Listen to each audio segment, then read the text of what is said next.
A home equity loan allows you to borrow against the value of your house. Let's look at how this type of financing actually works.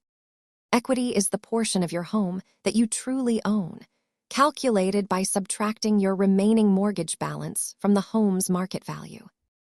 Lenders usually limit how much you can borrow so that you maintain a safety buffer of ownership in the property.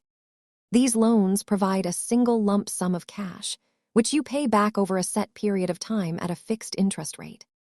While a loan gives you a single payment, a home equity line of credit, or HELOC, acts more like a credit card. Homeowners most frequently use these funds for major home improvements, consolidating high-interest debt, or funding large educational expenses.